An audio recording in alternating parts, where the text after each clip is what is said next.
Salam alaikum Mazoul, bonsoir. Le moins que l'on puisse dire est que la campagne électorale des locales ne brasse pas les foules, pas du tout. Pourtant, certains partis, comme celui de Jamal Ould Abbas, ne rechignent pas sur les moyens puisqu'il offre jusqu'à 5 000 dinars aux chômeurs qui veulent bien aller applaudir le grand tribun aux chaussettes roses. Indifférence donc teintée de mépris, à se demander si les locales aussi vont être boycottées à l'instar des dernières législatives dont même le régime reconnaît qu'il n'a jamais connu une aussi vaste abstention. Au point où même le président de l'AIS, M. Derbel, on est arrivé à s'inquiéter de la timidité de l'actuelle campagne électorale, après avoir déclaré publiquement que son instance est dans l'impossibilité juridique de pouvoir surveiller ces élections de façon satisfaisante. Pourtant, le parti de Jamal Ould Abbas, qui a pourtant été frappé de plein fouet par le dernier boycott massif des dernières législatives, continue de se gargariser de slogans stériles et de jouer au coq du village en faisant croire qu'il sera le passage obligé des présidentielles de 2019. Surtout, ne pas oublier, et nous y reviendrons, qu'il a déclaré publiquement que lui, M. Jamal Ould Abbas, et le bon Dieu, à eux deux, étaient les seuls à savoir qui sera le président en 2019. Rien que ça. Avis à la population, donc. Jamal Ould Abbas est dans le secret des dieux, ou plutôt dans le secret de Dieu, puisqu'il partage avec lui la connaissance de l'avenir, à moins que son Dieu à lui, celui qui lui a soufflé le secret des présidentielles, n'est pas celui de tout le monde, à moins que son Dieu à lui trône quelque part à Al-Mouradia ou au Tagarin. Sinon, l'un dans l'autre, on aura rarement vu campagne électorale aussi loufoque. Regardez quelques-unes des affiches électorales et régalez-vous. Et n'oubliez pas que vous êtes dans le pays qui est dirigé par le parti de Ould Abbas. Mais avant de les visionner, les titres d'aujourd'hui. Algérie Focus, élections locales, ces affiches électorales qui font rire les Algériens. Par la rédaction. Géopolis, municipale en Algérie, ces affiches tournées en ridicule par les internautes. Par la rédaction. Liberté, désaffection du public, panneaux d'affichage vides, discours indigents. Par Karim Kébi.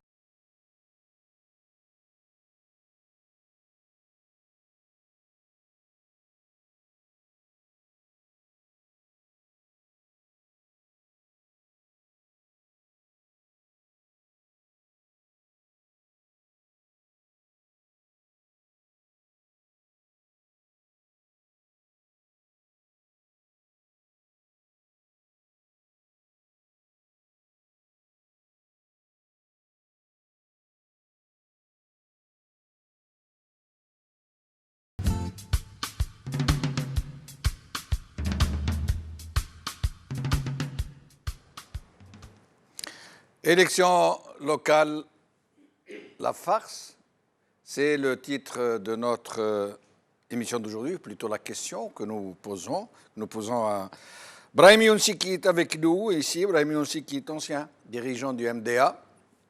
Bonsoir. Bonsoir, merci d'être avec nous. Merci Aïd, merci de l'invitation. Au téléphone, nous aurons Karim Kébir, journaliste et qui a commis un excellent article sur Liberté que nous vous avons présenté il y a un instant. Et depuis Constantine, en Skype, Abdelwahab Zaatri, universitaire. Brahim Younsi, qu'est-ce qui se passe avec cette élection? Mais attendez, pour que le plaisir soit complet. Plaisir, ça dépend. Hein. Vous pourriez en pleurer peut-être. Nous allons voir quelques images que nous avons empruntées à la télévision Al-Nahar, qui s'est rendue dans un meeting dans les hauts plateaux. Et vous allez voir, je n'en dis pas plus.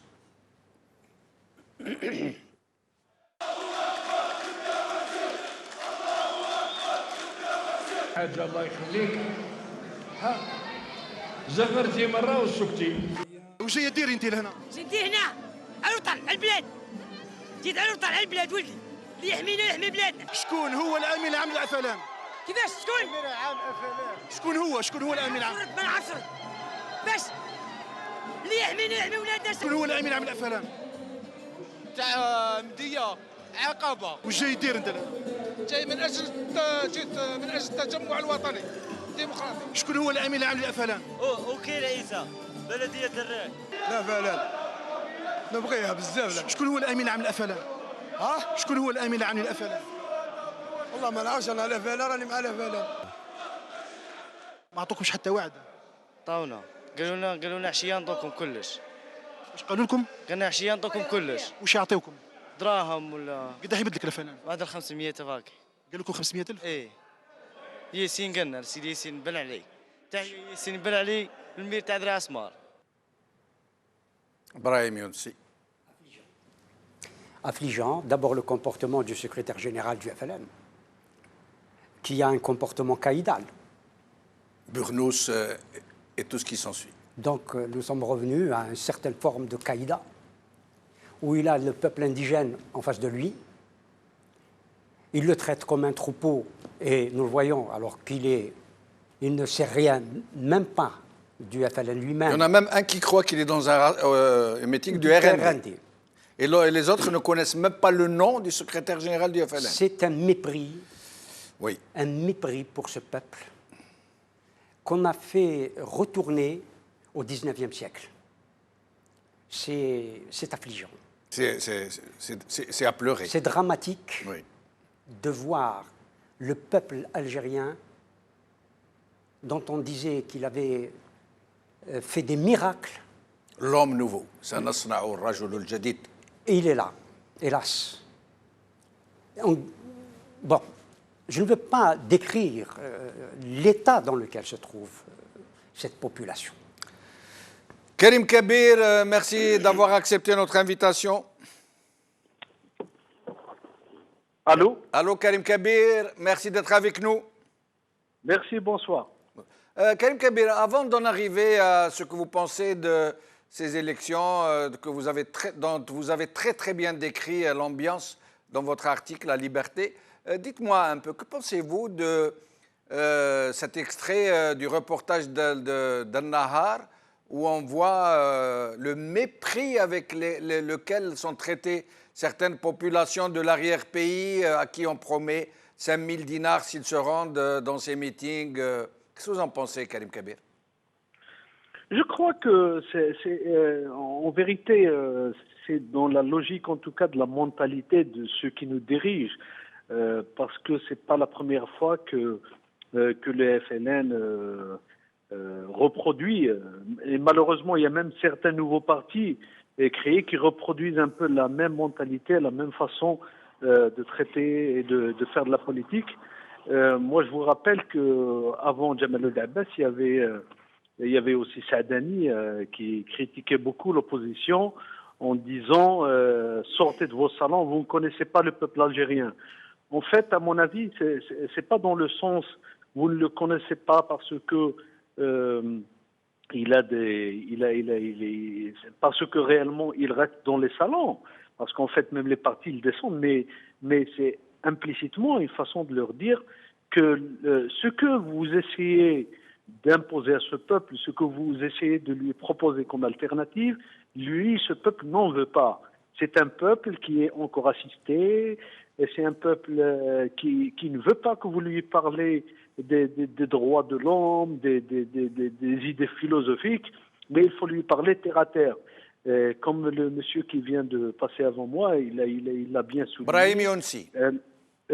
Absolument. La façon dont Jamaloud Abbas se présente, excusez-moi, mais c'est un peu, c'est une forme d'arrogance de quelqu'un qui est dans les habits de quelqu'un qui est là à parler à une populace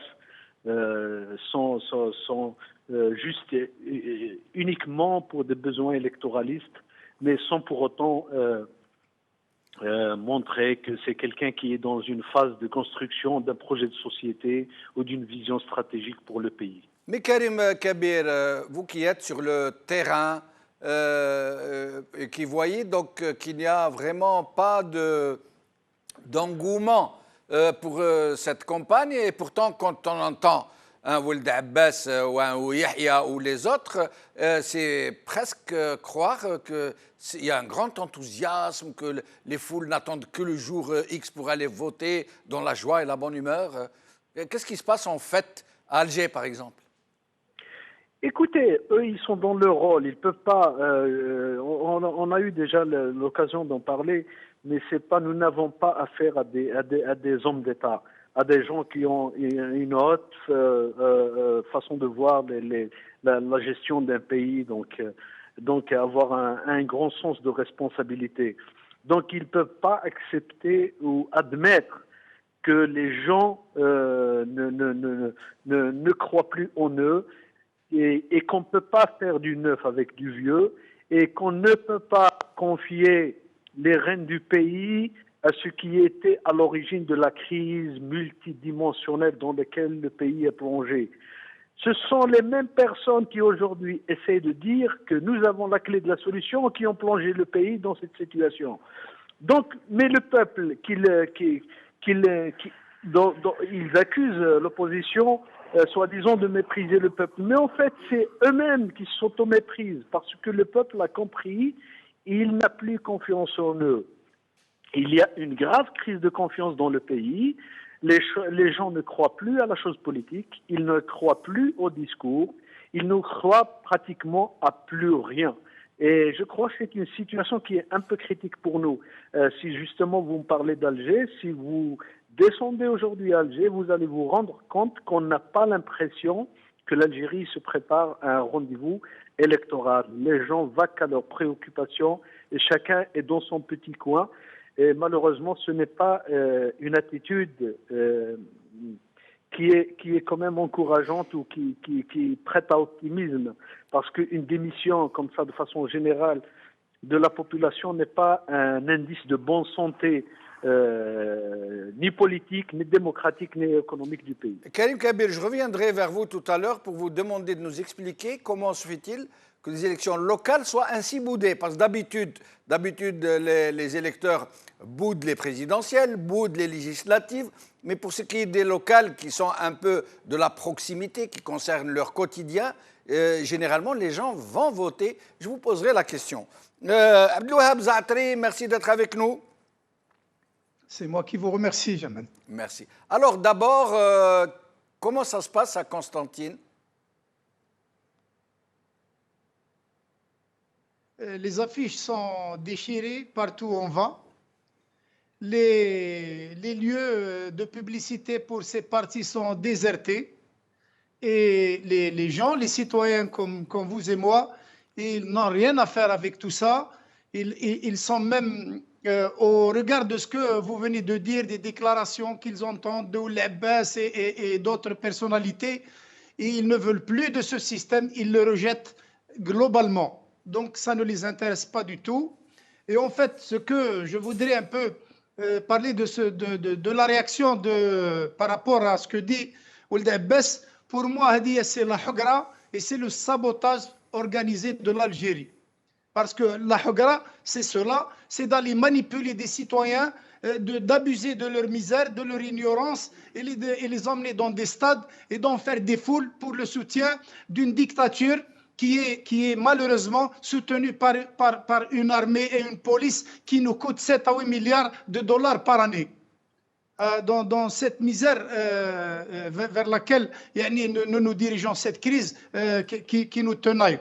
Donc, pour moi, c'est pire que le carnaval Fideshra. Le carnaval Fideshra nous a montré des aspects de ces corrompus, de ces opportunistes, de ces saboteurs, je dirais même le mot saboteur, parce qu'on ne peut plus continuer à ce jeu.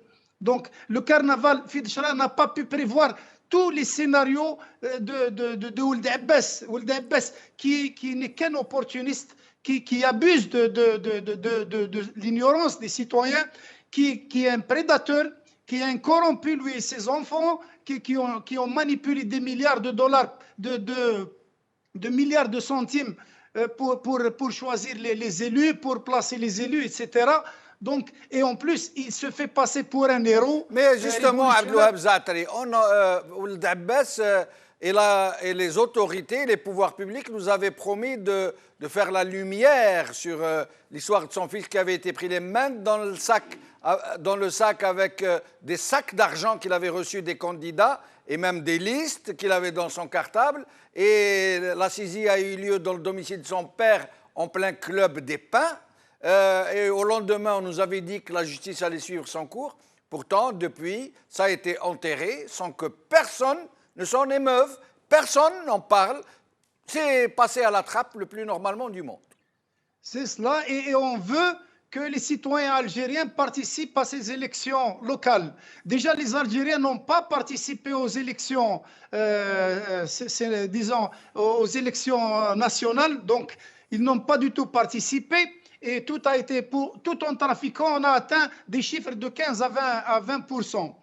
Et si les Algériens n'ont pas voté, c'est à cause de cela, parce que ce système, c'est lui le promoteur de la corruption, c'est lui le promoteur de l'impunité, c'est lui qui est en train de saboter volontairement, je dirais maintenant, l'Algérie, parce qu'ils sont tous formés, et les médecins d'Allemagne, les autres sont ils ont tous fait les universités, ils ont voyagé, ils passent leur temps et leurs vacances à Paris, donc ils savent ce qu'ils font. Alors, on veut que les Algériens participent, alors que c'est un système qui est en train de leur couper l'herbe sous les pieds. Restez avec nous, Abdelouab Zaatari, je reviens à vous. J'aimerais juste profiter, Brahim Younsi, ce que vient de nous dire Abdelouab Zaatari, pour poser une question publiquement à M. Ould Abbas. J'aimerais qu'il nous explique une chose. Il a un diplôme remis par l'université de Leipzig en 1964. Or, le problème, c'est qu'on sait d'abord que l'université de Leipzig, qui se trouve en RDA, à l'époque, comme toutes les universités soviétiques de gauche, remettait des diplômes bidons un peu aux gens d'Afrique, des leaders des pays qui étaient un peu dans le camp socialiste. Mais surtout, la question que je voudrais lui poser, comment pouvait-il recevoir un diplôme de docteur en médecine en 1964 alors qu'il était directeur de la santé en 1962 à Tlemcen? Sinon, donc, je vais vous poser une question, Brahim Younsi, avant de vous montrer quelques images.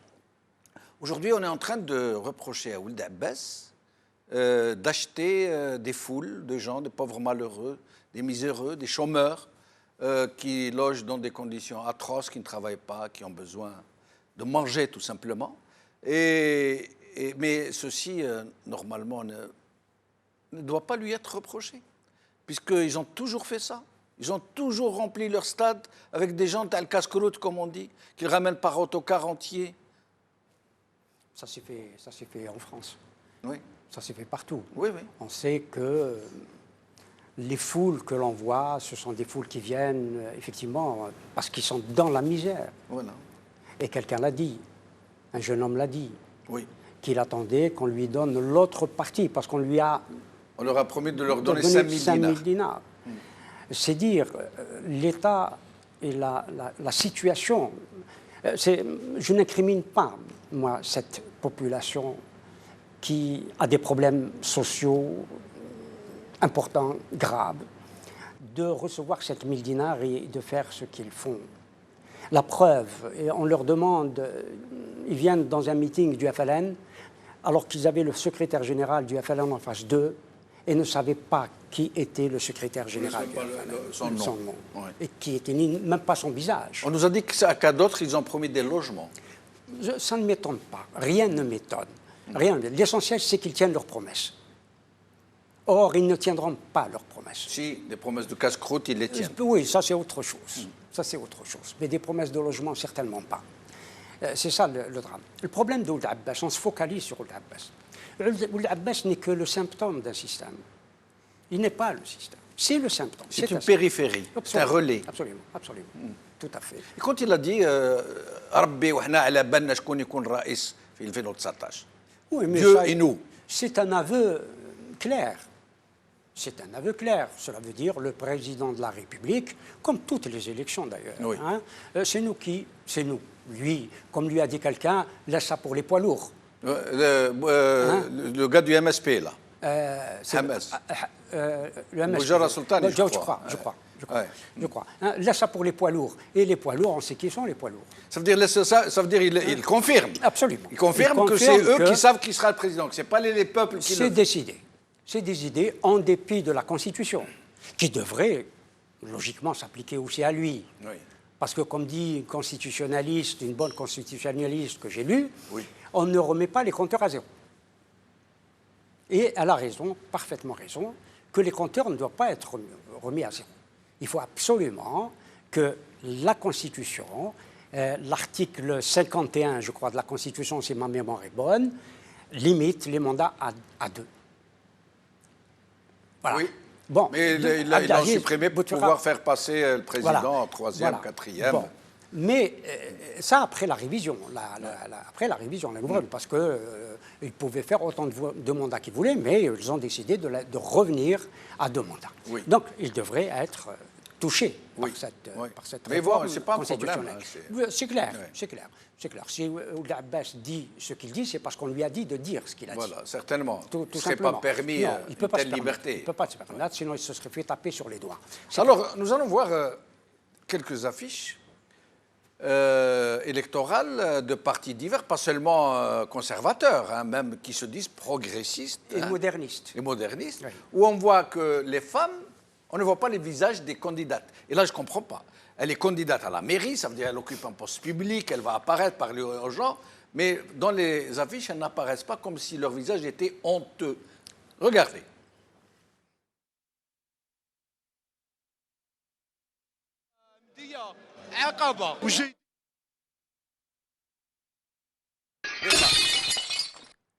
Et là, à la place des femmes, on a mis des pastilles bleues. Et ça, c'est le FFS. Hein? Le FFS. Et le premier. Et là, on a quasiment effacé les visages des femmes. Vous voyez, hein, c'est clair. Voilà. Brahim Yotsi. C'est désolant. C'est désolant de voir des partis qui se revendiquent de la modernité. Bon, enfin, laquelle... on a vu le parti de Youb Ben Younes. Oui, l'UMPA, c'est Ben Younes, c'est Ammar Ben Younes, oui. Qui donne des leçons. Oui, oui. Qui donne des leçons à tout le monde. De démocratie, de modernité, de modernisme. Qui a d'ailleurs décidé récemment qu'il faut se débarrasser du socialisme définitivement. Tout à fait. Comme si le socialisme a existé un jour dans ce malheureux pays. Mais il donne des leçons à tout le monde, des leçons de laïcité, le seul laïc c'est lui, etc. etc. Oui, oui. Et voilà ce qu'on voit. Mais il a été galant, il a mis des roses hein, à la place des visages. Oui, hein, la galanterie c'est bien trouvé. Hein. Pas donné à tout le monde. Ouais. Mais c'est surprenant que le FFS fasse ce qu'il a fait. Nous venons de voir ces affiches. Oui. J'aimerais entendre... Le FFS, Front des forces socialistes. Oui, j'aimerais entendre les femmes du FFS. Ouais. Qui ont accepté d'être remplacées par des pastilles. Bon, au moment où les hommes apparaissent avec toutes leurs moustaches. Parce que comme donneur de leçons, il n'y avait pas mieux. Ouais. Il n'y avait pas mieux comme donneur de leçons. Mais aujourd'hui, on voit, est-ce qu'il s'adapte à une situation? Non, la situation, il faut la changer. Et ne pas toujours s'adapter à les situations qui sont celles que nous vivons aujourd'hui. Est-ce qu'on leur a imposé ça? Qui leur a imposé? Le ministère de l'Intérieur? Non, c'est dans l'air du temps. Le ministère de l'Intérieur? Est-ce qu'ils veulent grappiller des... Ils savent très bien que, vous l'avez dit tout à l'heure, qu'il n'y a pas foule. Il n'y a pas foule. Et généralement, pour les élections locales, il faut le dire, les Algériens s'intéressaient à ces Relativement, élections. un temps soit peu. C'est toujours relatif. Oui. S'intéresser à ces élections de proximité. Oui. Et nous allons poser la question à Karim Kabir.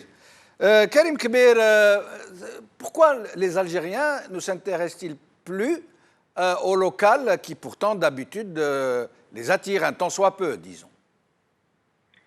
Je crois que c'est dans l'évolution naturelle de la situation.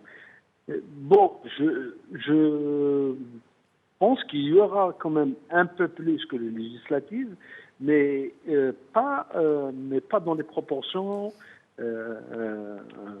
dans lesquelles on était habitué jusque-là. Parce que, il y a plusieurs facteurs qui font qu'aujourd'hui, les gens, je vous l'ai dit tout à l'heure, c'est qu'il y a une grave crise de confiance. Donc les gens ne s'intéressent plus on ne croit plus aux politiques. La seconde chose, il y a une entreprise quand même, qu'on le veuille ou non, de dépolitisation, ça veut dire qu'on a discrédité un peu l'exercice politique depuis longtemps.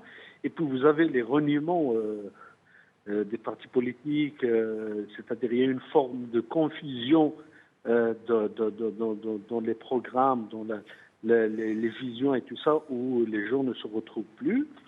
Et puis, il y a un peu la crise économique, il y a un peu la mondialisation. En tout cas, il y a énormément de facteurs qui font qu'aujourd'hui, les gens ne s'intéressent plus à ce qui se passe ni dans leur quartier, ni dans le village, ni de façon générale dans le pays. Il y a une forme de renoncement et une forme d'émission générale qui est franchement, moi, je parle de mon nom personnel, mais qui me semble inquiétante. C'est-à-dire, c'est un peu le calme qui précède une grande tempête. Mais justement, Karim Kabir, je voulais vous poser la question sur ce que vous venez de dire, justement. Est-ce seulement du renoncement des missions, comme vous êtes en train de le dire, ou est-ce une forme de désobéissance civile, de résistance qui commence à s'installer, à se cristalliser, peut-être de façon inconsciente? Absolument. Je crois que Jamal, c'est tout à fait ça. Ça veut dire que les gens, ça ne veut pas dire qu'ils sont inconscients tout à fait de la situation, mais avec la crise qui peut s'aggraver, nous ne savons plus rien, en tout cas pour le moment, mais avec les choses, la façon dont elles vont évoluer, c'est-à-dire que les gens peuvent quand même ruminer leur colère en cachette, enfin, je veux dire, dans la discrétion pour le moment. Ils essaient de contenir en tout cas cette colère parce que d'une part, ils ont vécu une situation quand même dramatique dans les années 90, donc il y a cette période traumatique, je ne sais pas comment on appelle ça en tout cas, qui fait un peu que les gens ont peur, encore une fois, de retomber dans la situation d'avant. Et puis il y a ce qui se passe aussi autour de nous au niveau international. Donc il y a un monde qui est perturbé, donc aussi ils ont peur aussi de vivre les mêmes situations. En même temps, il n'y a pas encore l'émergence d'une alternative, de figures politiques assez crédibles autour desquelles la population peut croire. Donc c'est pour ça qu'il y a cette forme de renoncement. On attend, on est là, mais ça ne veut pas dire qu'ils ne suivent pas ou ils ne sont pas conscients des enjeux. Restez avec nous, Karim. Abdouhab Zaatari. Alors, vous êtes avec nous, Abdouhab Zaatari? Bien sûr, oui. Alors, de l'aveu de Jamal Ould Abbas lui-même, publiquement, donc je ne suis pas en train d'inventer, les élections présidentielles ne sont pas faites par le peuple. Elles sont faites par les gens qui décident. Il l'a dit lui-même, hein, sauf Dieu et nous, c'est qui sera le futur président de la République en 2019. Et il le sait 2 ans ou 1 an et demi à l'avance. De l'aveu même des résultats des législatives, dont on sait qu'elles n'ont pas dépassé 10%, qui, avec la fraude, le bourrage et les faux chiffres, sont difficilement arrivés à 30%, avec 1 million de bulletins nuls, le Parlement s'est quand même installé, il est là à voter des lois. Et maintenant, aujourd'hui, avec cette désaffection annoncée de la population pour ces élections locales. Comment pensez-vous que les futurs APC et les futurs APUI pourront fonctionner si, de la même manière que pour les législatives, ils auront 10 ou 15% au milieu, mais là, ce sera de la politique de proximité. Ils seront au milieu de ceux dont ils diront qu'ils les ont élus, et ce qui ne sera pas le cas. Comment ça va se passer, Abdou Habzatri? Oui, c'est pour ça qu'il y a toutes ces manipulations de Ould Abbas et de ces relais dans toutes les wilayas. Donc, ils comptent, ils font jouer le tribalisme dans les douars, dans les villages, et ils font jouer le clanisme dans les villes. C'est cela leur solution. Donc, ils savent que les citoyens proches de leurs espaces, ils ont besoin de logements, ils ont besoin de propreté, ils ont besoin d'éclairage public, ils ont besoin de faire travailler leurs gosses même pour les petits métiers dans une APE, dans une APC, dans une école et l'akhiré. Donc, ils jouent sur tout ça, sur toutes ces promesses.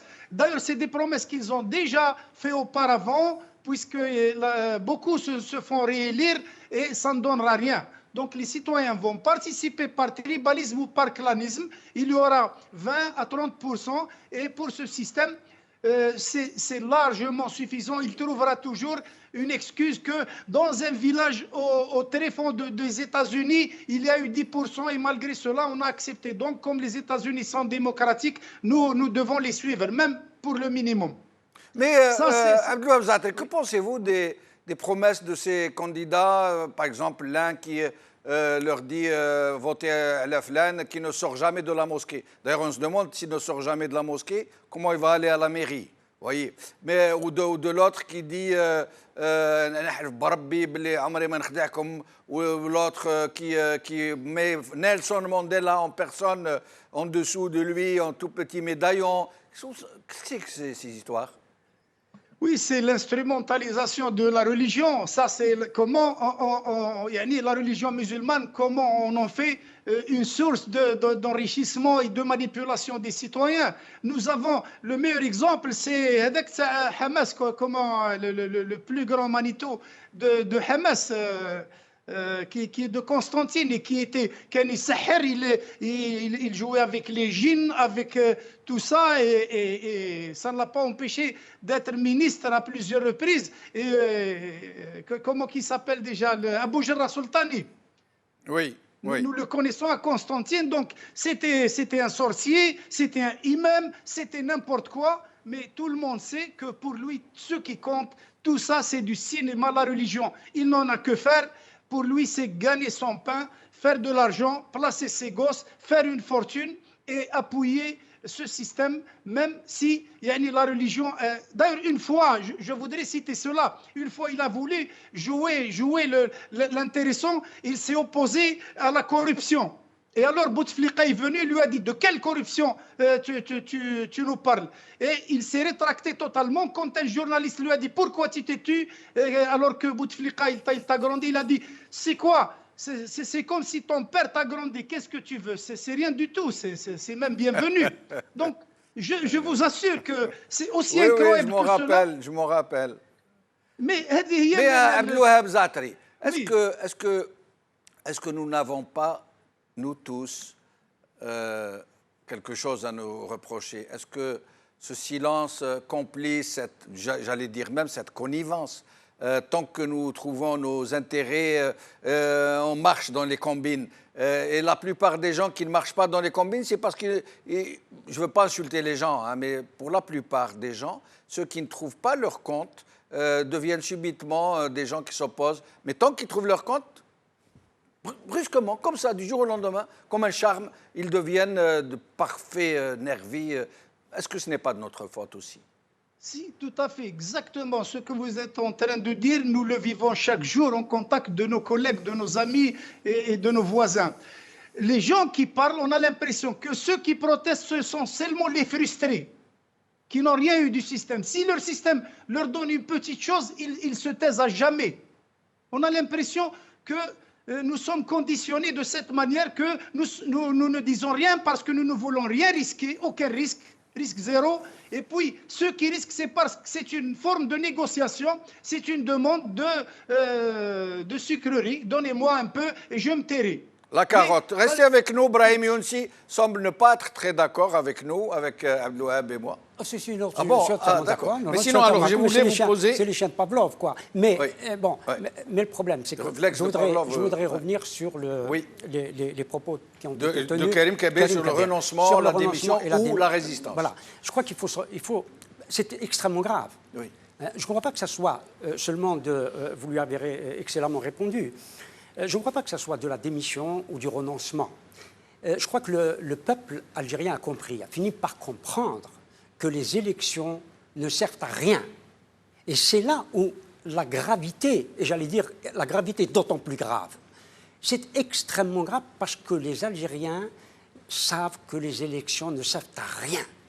Et que c'est par d'autres moyens qu'il faudra peut-être changer les choses, parce qu'on ne peut pas les changer par les élections, c'est-à-dire par la voie pacifique.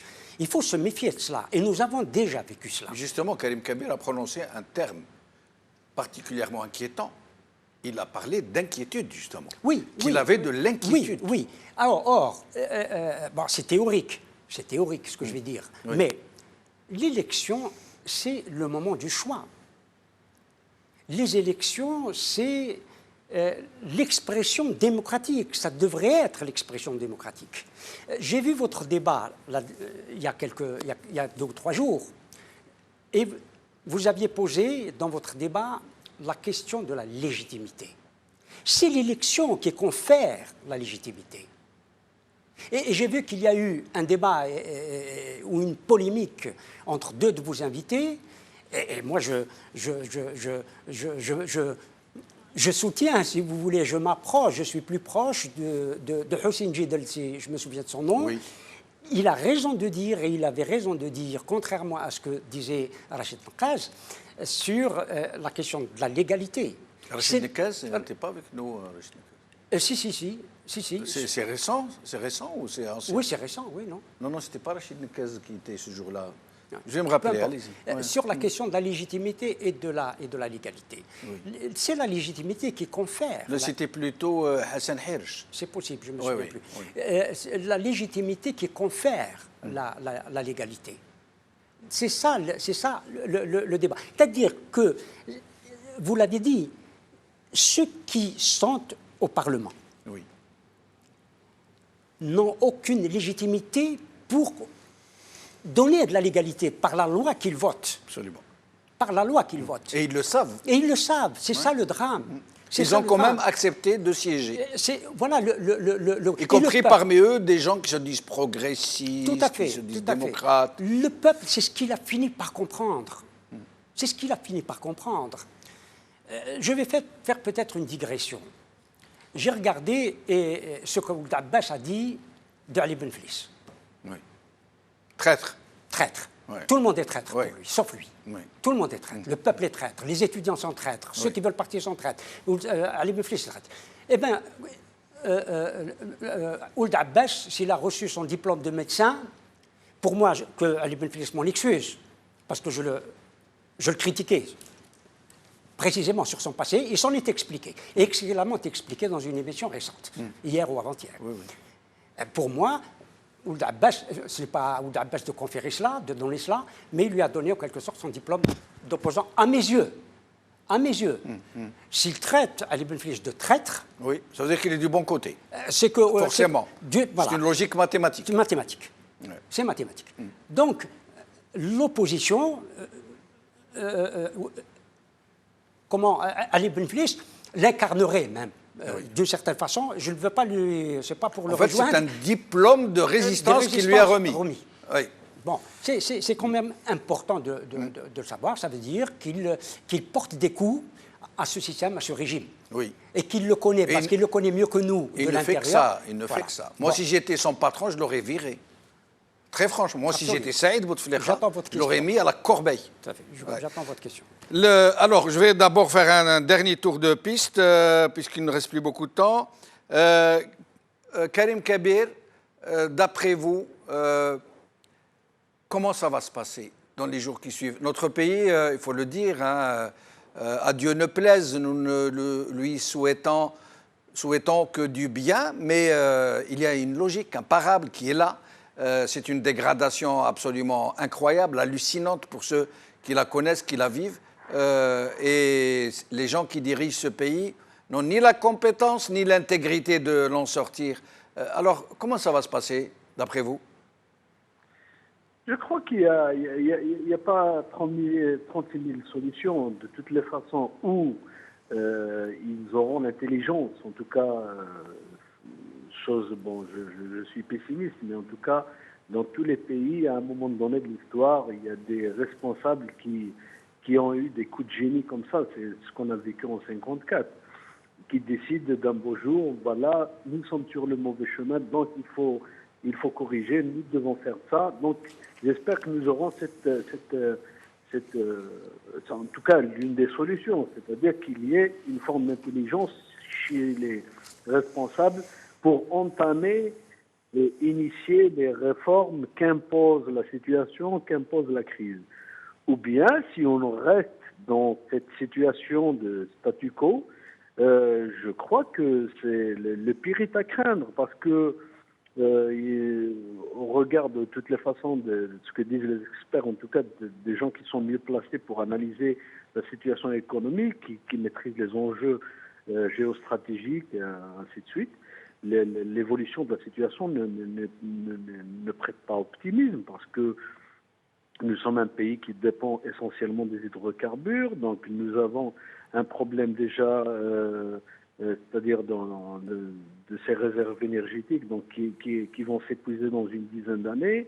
Nous n'avons pas mis en place une économie de substitution, nous n'avons pas une économie, nous n'avons pas d'industrie, nous n'avons pas d'agriculture, nous n'avons pas de tourisme, nous n'avons pas les cadres nécessaires qui vont... Mais Ouiahia est en train de dire est en train de dire que l'Algérie va se redéployer totalement dans moins de 3 ans, qu'elle va produire, qu'elle va exporter autre chose que du pétrole en moins de 3 ans. Ouiahia est un homme de pouvoir. Il est à la tête d'un parti. Son objectif à lui, c'est d'être au pouvoir, de garder le pouvoir et de rester le plus longtemps possible. Donc il est dans son rôle de vendre ce genre de discours à la population. Mais moi, je préfère plutôt écouter les gens qui n'ont pas d'ambition de pouvoir, c'est-à-dire les intellectuels, les experts, les universitaires. Ce sont eux qui disent les choses, en tout cas, du moins qui sont très sincères pour décrire en tout cas la situation et prédire un peu l'évolution de la situation du pays. Moi, en regardant, en lisant, en suivant les interventions de ces gens-là, ils sont tous unanimes pour dire que la situation ne prête pas à optimisme et que le pays, si des réformes très courageuses ne sont pas engagées en profondeur à tous les plans, sur le plan économique, politique, social, c'est que le pays va tout droit vers le mur. Et les premières prémices déjà de cette grave crise commencent à être ressenties par de larges pans de la population. Merci Karim Kebir, restez avec nous jusqu'à la fin de l'émission. Abdouhab Zaatari, Karim Kebir vient de nous dire qu'il y a réellement péril en la demeure, que si des réformes courageuses ne sont pas entreprises, nous pouvons aller droit sur le mur. Mais Abdouhab Zaatari, le problème est le suivant. L'opposition qui est sur le terrain, même l'opposition bien intentionnée, même l'opposition courageuse qui essaye un tant soit peu de faire ce qu'elle peut, elle est coupée du peuple, elle n'a plus de moyens. Dans le meilleur des cas, elle a été neutralisée si elle n'a pas été invitée à aller au râtelier, à la mangeoire, comme ils disent.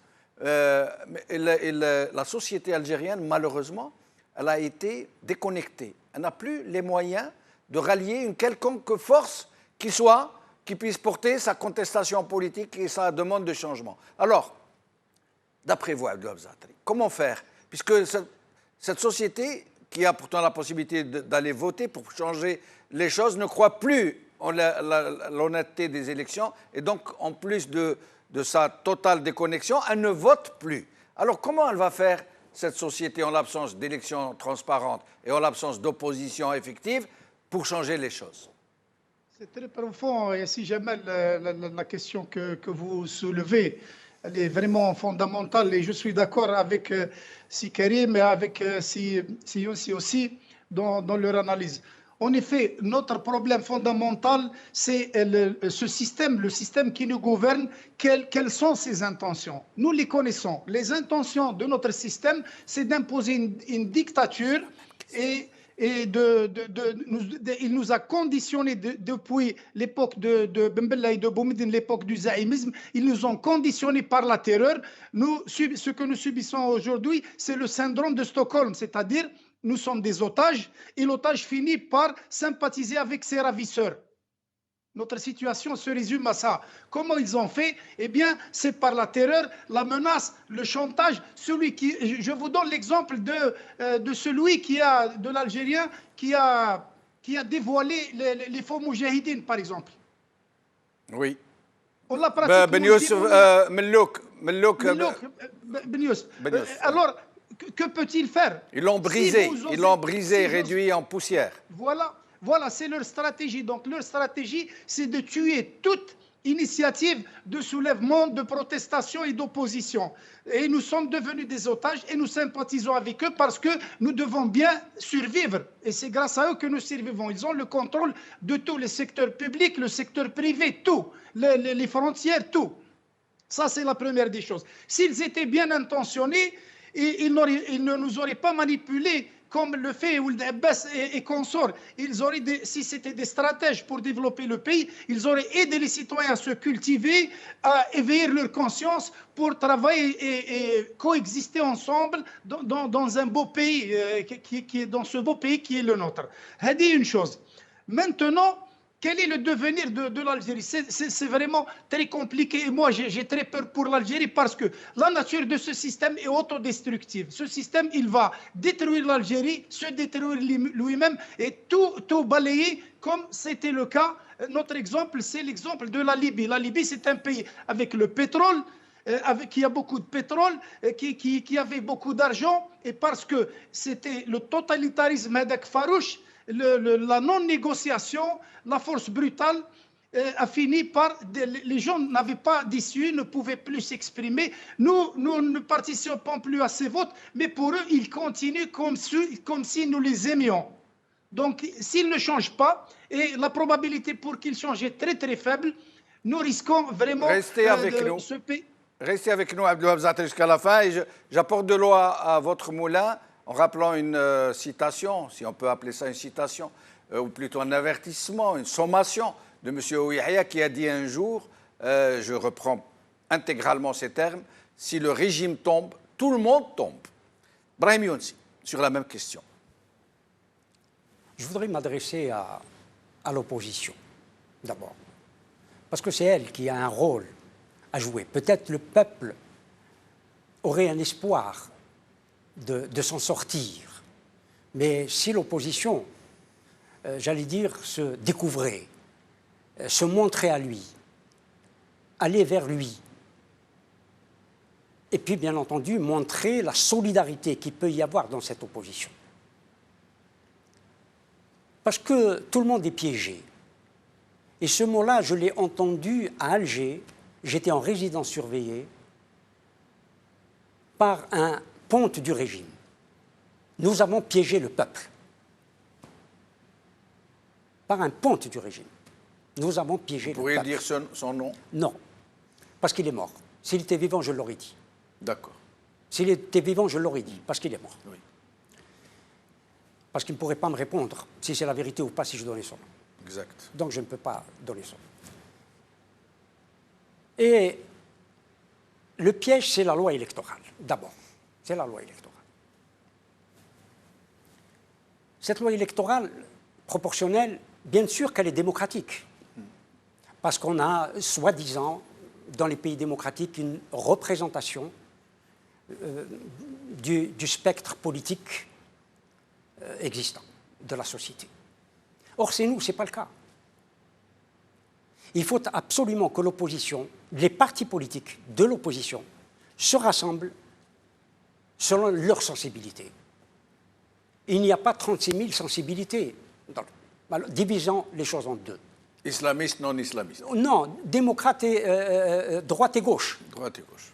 Il y a des islamistes qui sont à gauche. Mais dans la droite, il y a des islamistes et il y a des prédateurs. Oui, oui, évidemment. Il y a les deux. Oui, mais évidemment. Mais évidemment. Ali Haddad est de droite. Mais les nous- islamistes sont de droite. Division, oui, il y a des islamistes qui sont de droite. Ils sont tous de droite. De droite conservatrice. Mais divisons la société comme cela, ou les partis politiques de cette façon, la droite et la gauche, la droite et la gauche, et pour aller vers des élections bipolarisées. Oui. Que l'opposition soit et des candidats partout, Oui. et ne pas se Un livrer. peu comme en Grande-Bretagne, un peu comme aux États-Unis, un peu. Ne pas se livrer. Deux chambres. Absolument. Non, c'est je veux dire deux grands essayer courants de politiques. créer Oui. une espèce de bipartisme dans Oui. la diversité Voilà. des opinions des partis de l'opposition. Et le mieux serait que même Mais l'opposition... qui pourrait organiser tout ça? Je pense qu'il y a des hommes qui pourraient le faire. Mais il faut un peu plus de volonté, un peu plus de modestie. Je crois que les gens sont immodestes. Très bien, c'est très intéressant, mais nous arrivons à la fin de l'émission. Merci Ibrahim Younsi. Merci Karim Kabir. Merci Abdelwahab Zaatari. Merci à vous, chers amis, de nous avoir prêté votre attention. Khawal khair. Slama.